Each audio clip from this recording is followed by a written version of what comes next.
I mean, the physics on it is just completely wrong. It's like putting a Ford Model T inside a hamster ball. It's just not possible.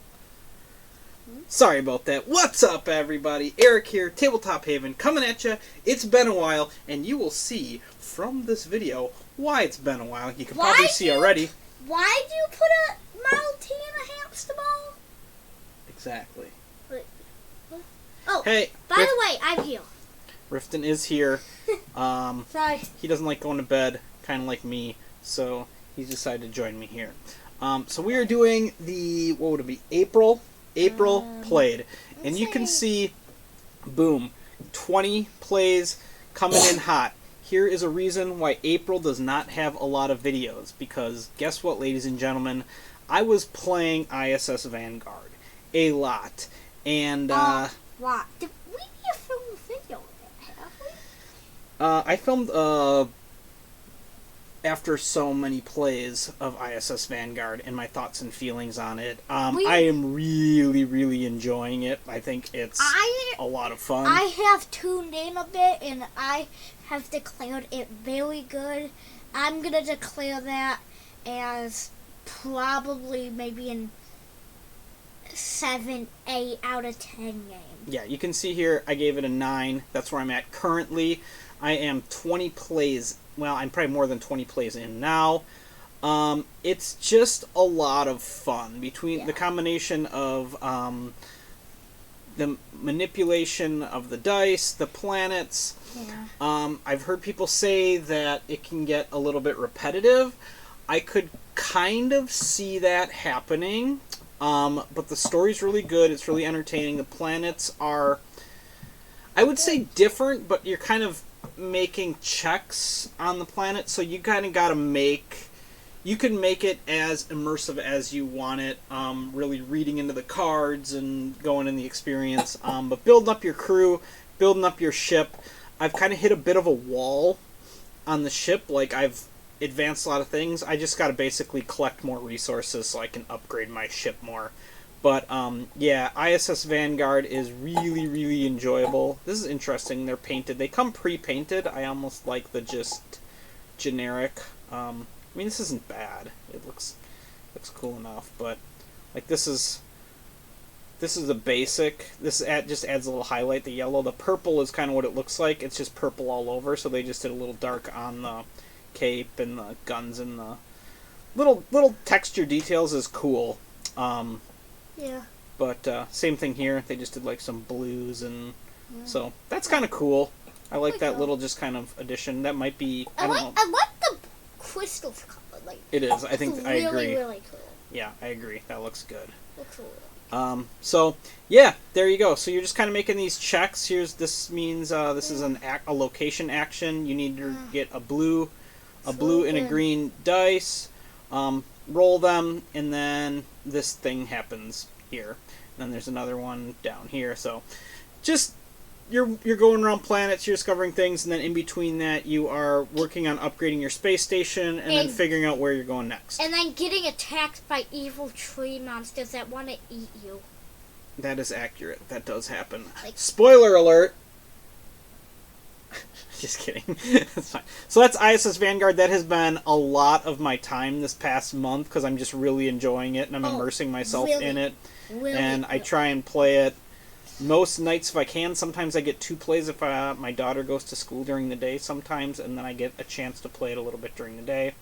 But that's more rare. But I'll take 20 plays in a month of this game, and we're just going to keep on keeping on. This is like, you love this game. I do. I enjoy it quite a bit. I'm going to declare you say, money well spent. Agreed. 100% on this one. Money well spent for me. I am playing it solo. 4-handed solo. So there is that. It's a lot to manage. But it is manageable once you get a system figured out. But it is a lot to manage. I think each of my sections has 13 dice now. So figure that in. That's times 4. That's 52 dice that you're managing in different ways. It's kind of a lot, but it's good. All right, so there we go. ISS Vanguard. Second most played, 6 plays. My first Castle Panic. This is mostly I play with my daughter. She's really into this game right now. Yeah. It's a very good kids game. This is one that I really don't mind playing with her at all. It's fun, and she's starting to get a little bit of the strategy, taking out the bad guys first. Further along is better for your cause. Even though I don't like the look and all that stuff, it's really actually interesting to play, and I'm having to give it probably a 7. Rifton's going 7 on my first Castle Panic. We played it when you were younger. We played it more. You haven't played it in a while. But if I had to play it, I would. It's okay. Cool. Then we have Gloomhaven. Gloomhaven is a 10 for me. It's just phenomenal. All of my plays of this are currently online. I try to play weekly with my friends, and we play the digital version, which is really, really, really good. It's a very good implementation. There's some things in the rules that apparently are the rules as they are written, but if I was playing tabletop, I would probably play them the wrong way, but a more enjoyable way. So take that for what you will. But Gloomhaven, obviously, I rated a 10. I think it's phenomenal. I've played a whole ton of this game, and I think the digital version is fantastic. Yeah. That is Gloomhaven. I think I just caught you what? I played with you a couple nights ago, right? You did, indeed. Yep. With the little oozes? Was that the oozes? That was the oozes, yep. Spread. The booger monsters! Exactly. I hate those things. Guess Who? This is another kids game that my daughter Lyra really likes to play. It's Guess Who. You know what it's about. Yeah. Pretty Princess, again, one that my daughter likes to play. You get to put on some lovely, delicious jewelry, and you look beautiful by the end of the game. Delicious? I mean, I guess it's not that delicious because it's not candy jewelry. It's but not hey. food. No, Pretty Princess. It's a kids game. It is what it is. It's okay. Hadrian's Wall. I've got 2 more solo plays of Hadrian's Wall, and this game is great. It is just a combo-tastic. Have you played Hadrian's Wall? You played this a little bit with me? You haven't rated it! I haven't rated it because I'm me, and I've played it 3 times, but that's not enough for me to rate a game, which I know I'm weird. It's so great. It's such a combo-tastic game. You mark things. Let me see if I can find a sheet. Boom. You mark this here. That gives you something up here. You get this. You go down here. You get this. That gives you one of those. You move that. You use that over here. You use that over here. Gives you this. Gives you one of those. You mark that. You mark that. You mark... And it's just combo-tastic, glorious goodness. In the solo version, you are just strictly shooting for points. But I don't care because it's really, really enjoyable. And, man, it's just real good. Okay. Spoiler alert for next month, I did get Twilight Inscription, which I have 1 play under my belt of, which is another combo-tastic game that, again, I only have 1 play of, but it's another big ol' roll and write situation that I am enjoying. But we're talking about Hadrian's Wall, and it is fantastic. I guess flip and write, call it what you will. It's not really... I guess it's kind of a flip and write, but it's really just resource management. The card you flip tells you what resources you get, and then you go from there. And just use those to do all kinds of fun stuff. Yeah, it's great. It's great. Yeah, it's pretty good. It's great. It's great. It's okay. Happy Salmon. It's a kid's game I play with my daughter. This is one of... I'm not the biggest fan of this game, but she likes to play it, so I play it with her, and that's fine. Happy Salmon. Nidavellir. I don't remember if I played Nidavellir, if I had it the previous month, but I really, really like this game. It's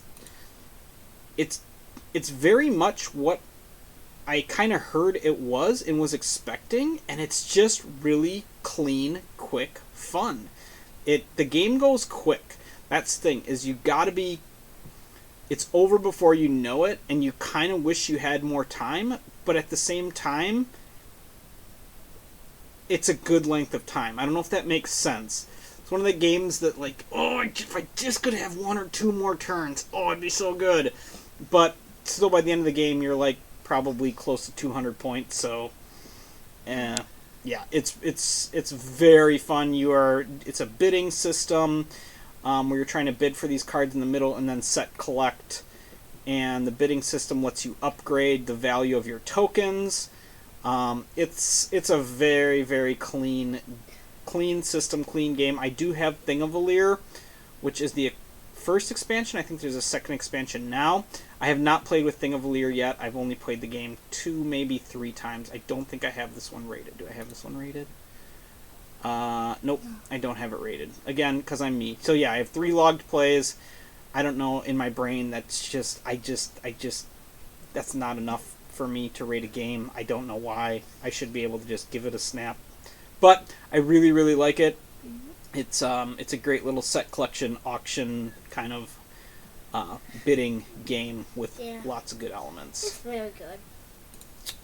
That is Nidavellir. Planet. Planet is another one I play with my kids. They really like this one. Rifton really likes this one. Tell me about Planet, Rifton. Okay. So, you got, like, it's magnet tiles in this magnet planet. Mm-hmm. And you stick the tiles on, and once you got all of them on, you draw cards from a big deck, and there's animals on them, and there's different traits, like whoever has the most mountains, or biggest water next to desert, or whatever. And whoever has that, gets it, and whoever has the most cards at the end of the game, at the end of the game wins. That's exactly it. And yep. I really, really like this game. It's phenomenal. It's probably in my top 20. I'm going to rate this like a 9.5. Oh, yeah. Great. Yeah, both my kids really like this game. Rifton is a little more tactical in how he plays it. Lyra just grabs a tile and puts it on her planet, and then will ultimately end up with some animals on her planet. I try to build like a couple random things, but like a giant something. Usually I build a giant model. So. Yep. So that's Planet. Base. It's a good time. It's good. It's a real good family game. It's really good. Airland and Sea. Airland and Sea is a back and forth 2-player game where you're just kind of you're trying to control 2 out of the 3 theaters of war: the air, the land, or the sea. And you have these different cards with different values on them. You can play them face up, in which case they have an ability. You can play them face down, in which case they're just specifically 2 points with no special abilities. But you can play them in any section. If you place them face up, they have to go into the proper theater of war.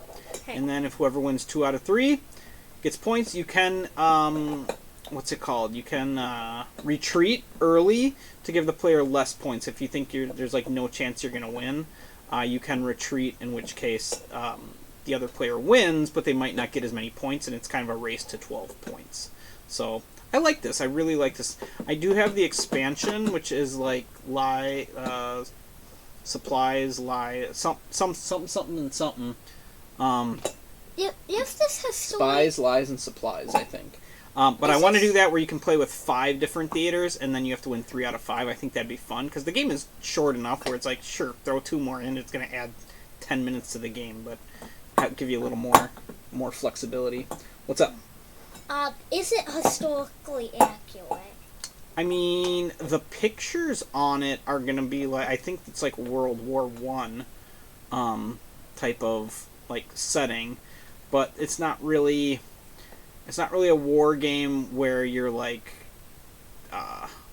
where it needs to be historically accurate necessarily. Yeah, but I mean, it's just kind of okay, because if it's a war game, I disapprove if it's not historical. It's not necessarily a war game. It's kind of more of they call it a tug of war type game, as you're trying to. I'm not playing tug of war. That's what they call that type of game. That's what I just said, bro. Oh. Ark Nova. I got to play this. I've typically played this solo. I got to play it 2 players, and I really like it. This game is just it's at an 8, but I mean it's really, really good, and it's probably gonna chill in that 8 range, but man, I really like it. And do you want to bump it up to a 9? It's possible. It's a very good game. I mean, obviously it's the 4th rated game on here, but you're building up your zoo. You're getting points for different things. You're putting animals in your zoo. You're doing conservation projects. You're doing all kinds of stuff. It's a big old game I like the with food. seemingly lots of stuff going on, but realistically you got 5 actions, and they're pretty straightforward, and just the system, the manipulating the system of the cards and how they get more powerful is brilliant. It's such a good system. It's so smart, and it's so clean. It's a wonderful, wonderful game, Ark Nova, and I got to play it 2 players instead of solo, so that was nice to do. Can't Stop. Just played this digitally on Board Game Arena. Me and my friends decided to have a little board game arena night when I think Gloomhaven got canceled or something, so me and some of the guys decided to play. Can't Stop is just a push your luck little thing. You're basically racing to the top. Whoever gets 3 of their color to the top first is the winner, and that's it. Push your luck.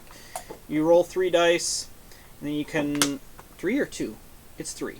It's 3? It's 3. It's 3. It's 3. It's 3. So you roll 3 dice, you can mix and match them into maybe you roll 4. I don't remember. Ugh.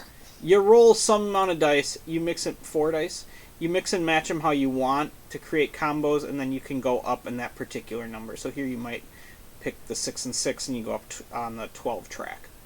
So that is Can't Stop. Can't Stop. It's really old. I mean, I'm curious, what is it? When was this, like 79 maybe? 80? So, yeah. It's old. It's an oldie but a goodie. It's fun, especially digitally where it just does everything for you. Real clean. The Crew Mission Deep Sea. This seems weird. Like, one play does not seem like an accurate thing. I don't know. Maybe I meant to put in more. But I love the Crew so much. Cooperative trick-taking amazingness. The Crew is just so much fun. Yeah. If you like trick-taking, it's a no-brainer, in my opinion. Because, and I like Deep Space better than Quest for Planet 9. Deep Space is, they streamlined some stuff in the way that you set it up, and it's just, you can just play the game quicker, easier, not necessarily easier, but you can play the game quicker and more efficiently, and you don't have to there's a lot less shuffling. We'll leave it at that. Crew Mission Deep Sea, fantastic. As you can see, I gave it a 10 because it's amazing. It's amazing. Hegemony. I got to play this game. I played it at 3 players. It was fine. It was fine. There's a whole lot of stuff going on in this game. It is like everyone plays a different class. I think I was the working class, and then somebody was the middle class, and somebody was the, I don't know, I forget if they call them capitalists or what they're called. rich class, fourth class. Yeah, this is a tabletop simulator version. But yeah, they were like the capitalists or something like that. It's just longer than I like. Yes? Do you want me to give out the fun fact of the day right now? Sure, I'll take a fun fact of the day. Fun fact of the day. I'm going to tell you, all of the classes of people on what an average ship on 1900 would be. These are the people: stoker, third class, second class, first class, crew member, and captain. Stokers don't really exist anymore. Stokers? Yeah. Got it. So they were the ones who like stoked the fire? Yeah, like for steamships, they put the coal in the Perfect. boiler. One of the things I did like is it uses this card play system where you have a hand of 7 cards, and you can play the card and it gives you an ability, or you can play the card to take a basic action.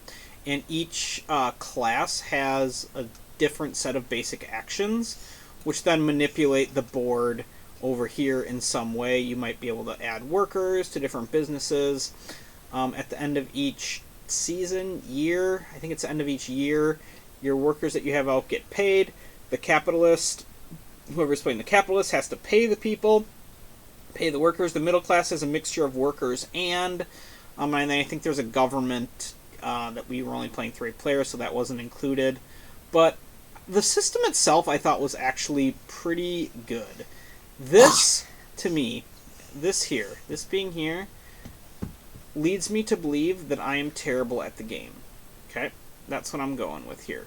Because being up here is a lot of points, and then you got, like, these here. This is also a lot of points, so this better be, like, the very last round of the game, because to get up here, you need to have a lot of resources. And I don't see their little marker on there, so they might be, like, over here, like, lapping people, because this is a bonkers, I don't know if it's real or not, but that's an insane score right there.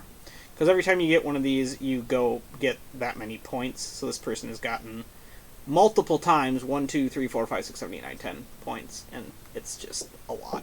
So, anyway, 10, 20, 30, 40, 50, 55 points minimum just on this track. And here's the 50-point track here. And then these are each, like, 2 points per round. So, yeah. I got a feeling this is staged. Sorry, maybe not. Maybe this person's just really good and these people are bad, or they've already gone around once and we're just really bad at playing the game. But anyway, Hegemony, it was fine. It's too long. I don't like playing games that long. Mighty Morphin Power Rangers Battle Dice game. My daughter loves this game. I gave it a 1. I think it's the worst thing ever. Don't play it. Lyra loves it? Lyra loves it. I despise it with a passion. But I play it because she likes it, and that's okay. Outfoxed, on the other hand, I really like. This is a kid's game I do like. You are trying to figure out the, oh, look at this little fox is painted too. I painted our fox. Not quite that elaborately, but I did paint our fox. Okay, so... I painted our fox more like this. Can I teach you the basics? Let's talk about it, dude. Okay, so, you're a chicken, okay? You're a chicken. Yep. And there's a fox. Mm-hmm. And one of the fox stole something, and we have to get it. But there's a bunch of suspects, and we have to get it before it gets to the hole. Yep, the fox can't escape. So you're rolling 3 dice, kind of Yahtzee style. Yahtzee. And you either want to get clues, which then you use this little thing here, and the different suspects have different things. They might be wearing hats or capes or have a briefcase. And so you're going to get a clue, and you're going to put it into this little device here. And let's say it's a top hat. So put the top hat here, and then you open this thing up, and it'll tell you whether or not the criminal is wearing a top hat or not. So if they are, you go take all the ones away that don't have the top hat, and they're not a sus. They're not sus. But if they're not wearing a top hat, then you get rid of all the people wearing a top hat. That's exactly right. Yep. And then if you roll 3 of these little eyeballs, you get to flip 2 new suspects over, so you'll see more suspects and what they're possibly. And if you fail to get a match for what you call, then the little fox moves closer and closer to his escape hole here. So it's good. It's a fun game. It's actually hard to lose. So I would agree with that. It is hard to lose. You can make it harder by moving him like 4 or 5 places. The game has you move him 3 spots if you don't succeed, but you could make it more difficult by having him move 4 or 5 spaces. Or you could make it like the hardest game ever and make it move like 20. Fact. Role Player Adventures. I played this for the first time last week. I've had it on my shelf for a while. I took it to my Wednesday game group, and I am excited to play more of this. You are kind of navigating on maps. I think there's like 10 or 12 missions in the base game. And you have characters, and kind of like in Role Player, you're going to be rolling different dice, and then you're going to be using cards in your equipment and your spells to manipulate those die to your liking. So you might do a check where you're trying to pick a lock, and you might need a dexterity check, or and then you utilize that, or thievery check, and then you have to get black 4, a white 3, and a white or black 6, or something like that. And then you're going to roll dice, you're going to make a pool, and you're going to manipulate those dice to try and succeed or fail the check. And then that kind of just things happen. You get items. You can combine items together to use them in different places. It's interesting. After only one play, it's interesting, and I'm excited to do more. So, Role Player Adventures, I am excited for. Yeah, he's excited. Space Base! Space Base. I just really like Space Base. I played this with a new friend. What's Space Base? Space Base is Space Base. This is Space Base here. So you have these 2 dice, you roll them, and then you can either split them, and so if the situation you could take 2 6s, or you could combine and get 12, and then you get whatever the ability tells you. So in this situation, if you did 12, you'd get 3 victory points, and then you also have this arrow, which means you get to also claim this. So you get 3 victory points, you get 8 money, and you get 1 economy. Wait, hold up. I have a question. What if this one was pointing to this one, that was pointing to this one, that was pointing to this one, that was pointing to this one, that was pointing to this one? Then you get whatever it points to. You can chain the arrows. Space Base is really, really good. I really like it. You're just kind of building an engine. You have these are your basic ones here when you roll.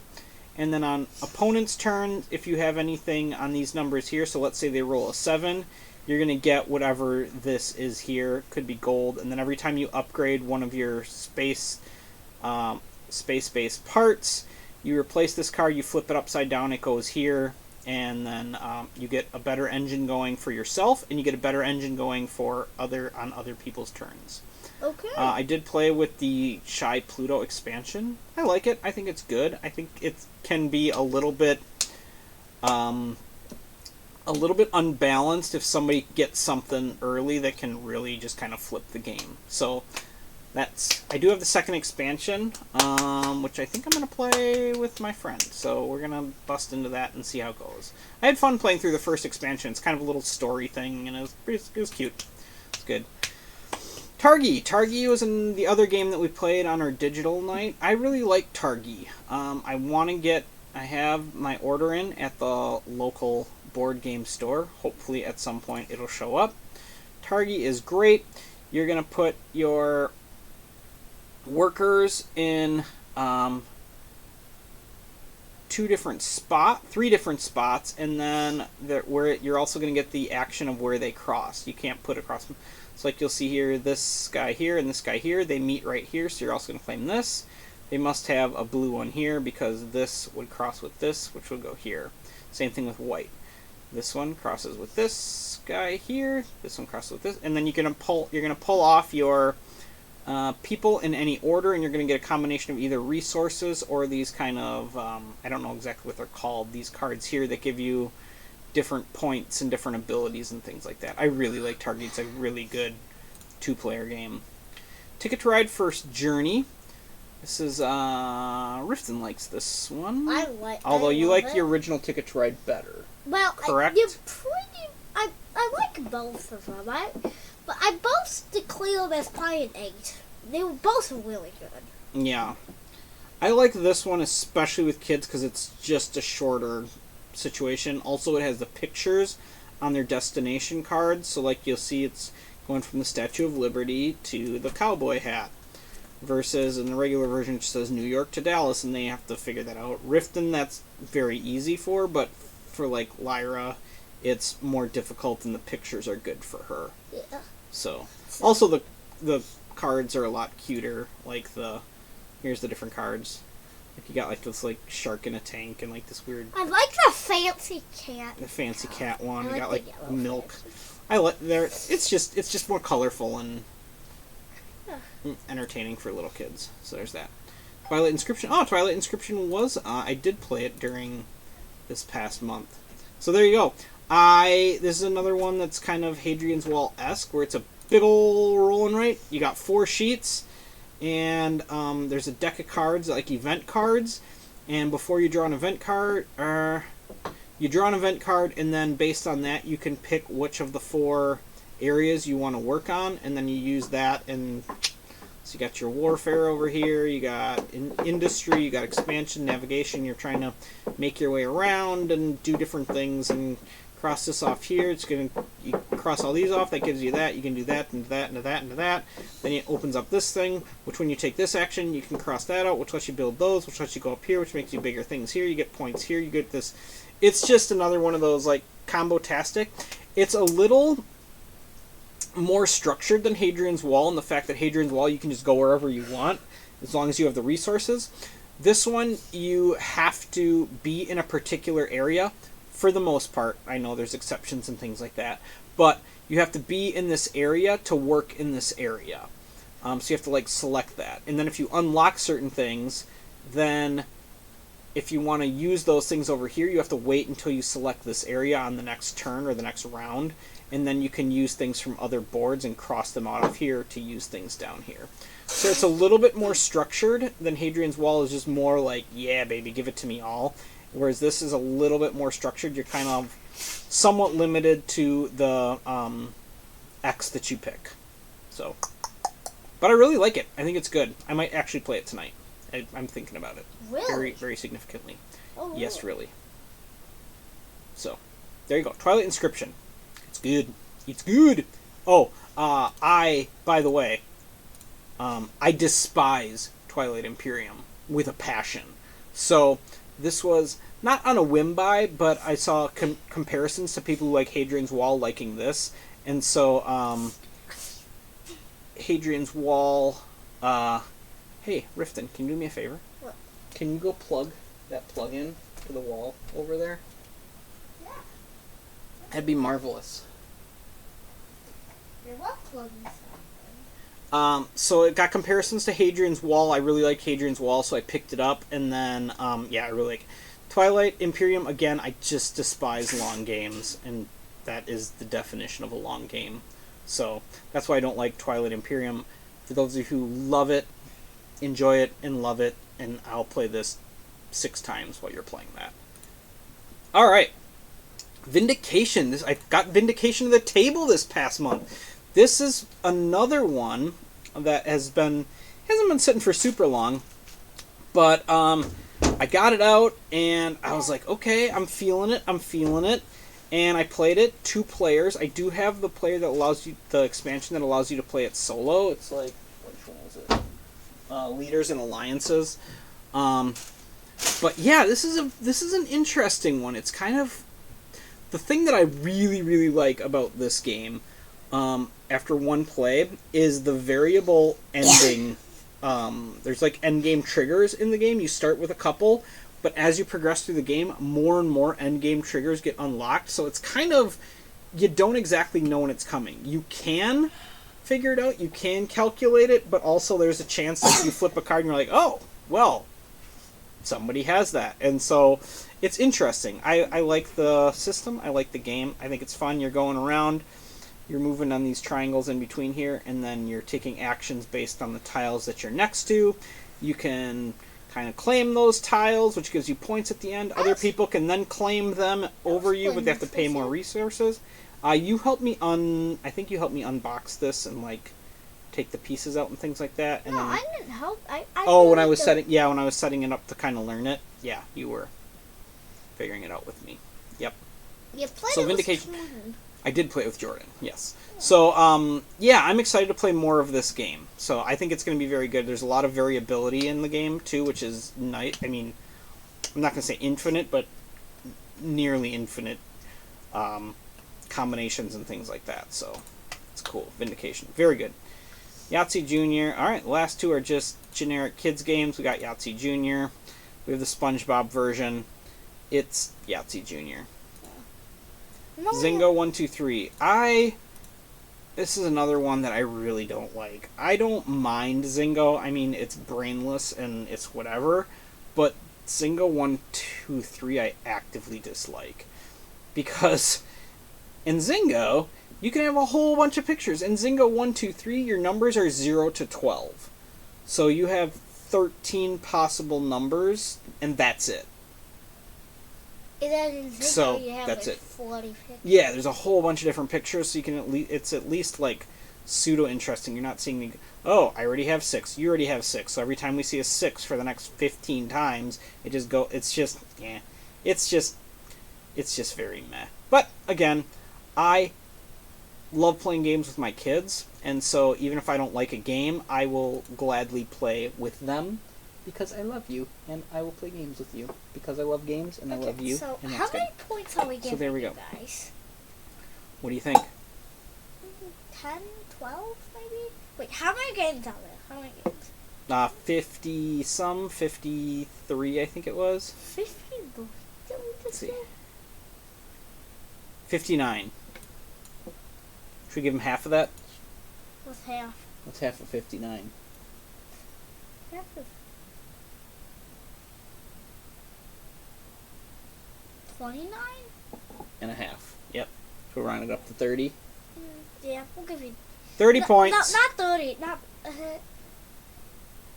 Cancel the 30. No 30. No 30. 20. 20? Okay, fine. 30. 30. 30. 30. You get 30 points. 30. It's 30. official. So I didn't get as many games played, but that makes sense because I played 20 games of ISS Vanguard, which takes entire nights up. And I think I played a lot more kids games in March than this past one. So there we go. There we have 30 points for you if you've made it this far. Congratulations. Also, you know that Stokers did exist. Stokers did exist. So, Yep. Anyway, thanks for watching. Appreciate you. We'll get this up. Sorry for not having a lot of videos, but I've been playing ISS Vanguard and enjoying it. And sometimes, you know, like, you just spend time playing games, and that's good because that's why I have games, is to play them. Yeah. So. How many games do you have? I don't know. 200 and some. 200 and change. 200? 250. 250 maybe? Maybe. I don't know. Well. But regardless, I appreciate ya. Keep on keeping on. Have fun out there. Play games. That's what we're here for. Yeah. Anything to say? Any bye-byes? Bye, I'll see you. Catch you on the flip side. Bye. Bye.